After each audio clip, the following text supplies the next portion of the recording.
En el polvoriento pueblo de San Jacinto, donde el sol abrazaba la tierra y el viento arrastraba susurros de historias olvidadas, vivía un leñador solitario llamado Mateo. Era un hombre de manos callosas y corazón endurecido, con una barba espesa que ocultaba cicatrices de batallas pasadas y un alma que cargaba el peso de años de aislamiento. Mateo vivía en una cabaña al borde del bosque, donde los pinos se alzaban como centinelas silenciosos, y pasaba sus días cortando madera, vendiendo troncos al pueblo para sobrevivir. No tenía amigos, ni familia, ni nadie que preguntara por él. La gente del pueblo lo miraba con recelo, murmurando que era un hombre roto, un alma perdida que prefería la compañía de los árboles a la de los hombres. Una tarde, mientras el sol se hundía en el horizonte, tiñendo el cielo de un rojo furioso, Mateo escuchó rumores de un evento extraño en el celún del pueblo. Una subasta, decían, pero no de ganado ni tierras, sino de algo mucho más inusual, una mujer. Los rumores decían que un grupo de forajidos había capturado a una desconocida en el desierto, una mujer con un saco en la cabeza, y la estaban ofreciendo al mejor postor. Nadie sabía quién era, de dónde venía, ni por qué estaba allí. Algunos decían que era una bruja, otros que era una fugitiva. Pero todos coincidían en que su presencia traía mala suerte. Mateo, que rara vez se involucraba en los asuntos del pueblo, sintió una curiosidad inexplicable. Tal vez fue la soledad que lo carcomía, o quizás el deseo de romper la monotonía de su vida. Con $2 en el bolsillo, todo lo que había ganado esa semana, se dirigió al celún, donde el aire estaba cargado de humo, whisky y murmullos. El celún estaba abarrotado. Hombres rudos, vaqueros, mineros y forasteros se amontonaban alrededor de una tarima improvisada en el centro. En la tarima, de pie, estaba la mujer. Un saco de arpillera cubría su cabeza, atado con una cuerda alrededor de su cuello. Sus ropas eran harapos, pero su postura era recta, como si el miedo no tuviera cabida en su cuerpo. A su lado, un hombre de rostro curtido, con un sombrero ladeado y una cicatriz que le cruzaba la mejilla, gritaba los detalles de la subasta. $2. Gritó Mateo, levantando la mano, sorprendido de su propia voz.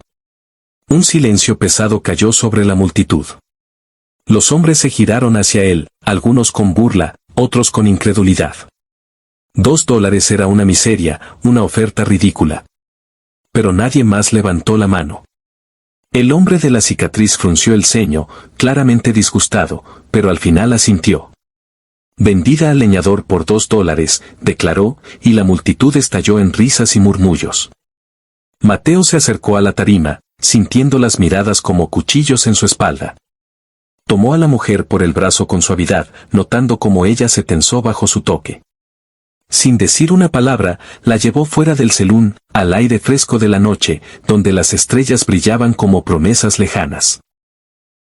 En el camino a su cabaña, Mateo no habló. La mujer tampoco. Caminaba con pasos firmes, a pesar del saco que aún cubría su rostro. Cuando llegaron a la cabaña, Mateo cerró la puerta tras de sí y, con cuidado, desató la cuerda que sujetaba el saco. Lo retiró lentamente, temiendo lo que encontraría debajo. La luz de la lámpara de aceite reveló un rostro que lo dejó sin aliento.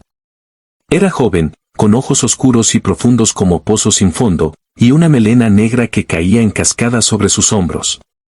Había una fuerza en su mirada, una mezcla de desafío y dolor, pero también algo que Mateo no pudo descifrar. No era una bruja, ni una fugitiva. Era algo más. ¿Quién eres?, preguntó Mateo, su voz áspera por el desuso. Ella lo miró fijamente, como si estuviera evaluando si podía confiar en él. Finalmente, habló, y su voz era baja pero clara, con un acento que no pertenecía a esas tierras. Me llamo Elena, dijo. Ese nombre, pronunciado con una mezcla de orgullo y tristeza, golpeó a Mateo como un relámpago. No sabía por qué, pero algo en su interior se removió, como si hubiera estado esperando escuchar esas palabras toda su vida. No dijo nada más esa noche. Le ofreció un catre, una manta y un plato de frijoles, y ella aceptó en silencio.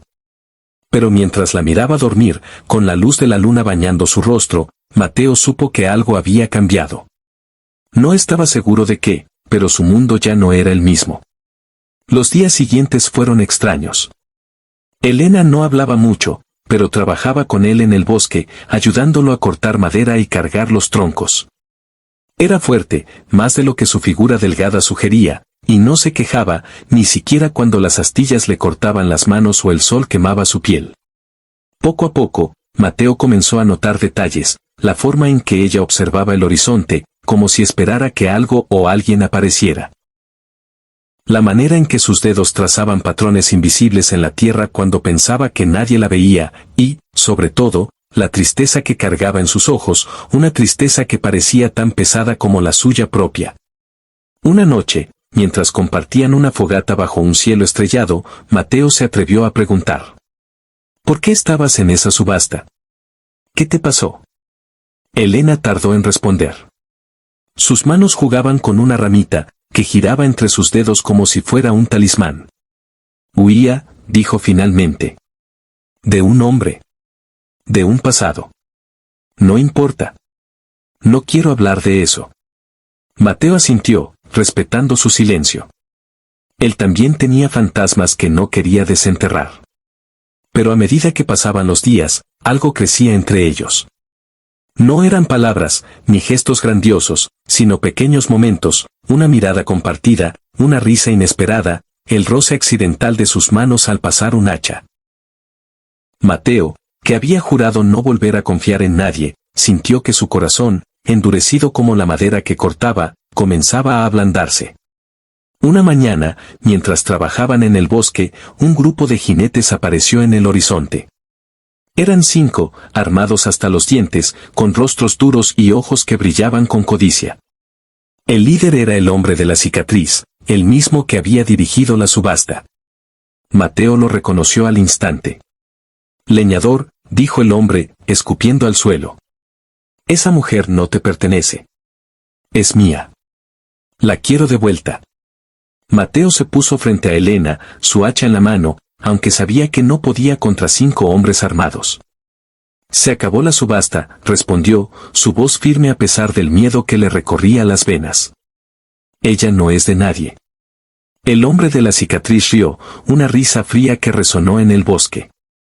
No sabes con quién te metes, leñador. Esa mujer tiene un precio mucho más alto del que pagaste. Entrégala, o te cortamos en pedazos y quemamos tu cabaña. Elena dio un paso adelante, su rostro pálido pero decidido. No voy a volver, Diego, dijo, mirando al hombre de la cicatriz directamente a los ojos. Prefiero morir aquí que vivir un día más contigo. El nombre de Diego pareció encender algo en el hombre. Su rostro se contorsionó de rabia y levantó su revólver. Pero antes de que pudiera disparar, Mateo actuó. Con un movimiento rápido, lanzó su hacha, que se clavó en el hombro del hombre, haciéndolo gritar y soltar el arma. Los otros jinetes desenfundaron, pero Elena, con una agilidad sorprendente, tomó el rifle que colgaba de la silla de Mateo y disparó, derribando a uno de los hombres. El caos estalló. Mateo y Elena pelearon espalda con espalda, él con un cuchillo que sacó de su bota, ella con el rifle. No eran guerreros, pero luchaban con la desesperación de quienes no tienen nada que perder. Cuando el polvo se asentó, 3 de los jinetes estaban muertos, y los otros 2, incluido Diego, habían huido, heridos. Mateo y Elena, jadeando y cubiertos de sangre y tierra, se miraron. No hicieron falta palabras. En ese momento, supieron que estaban unidos, no solo por la lucha, sino por algo más profundo, algo que ninguno de los dos podía nombrar aún. Esa noche, mientras curaban sus heridas junto al fuego, Elena habló por primera vez de su pasado.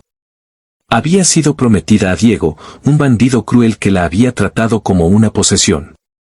Había escapado, pero él la había encontrado y vendido en la subasta para humillarla. Mateo escuchó en silencio, sintiendo una furia que no había sentido en años. Pero también sintió algo más, amor. No el amor fugaz de las canciones, sino uno forjado en el dolor, en la lucha, en la supervivencia. Elena, dijo, tomando su mano. No sé qué nos depara el futuro, pero quiero que sea contigo. Si tú quieres. Ella lo miró, y por primera vez, una sonrisa genuina iluminó su rostro. Mateo, respondió. Sí quiero. No hubo sacerdote, ni iglesia, ni testigos.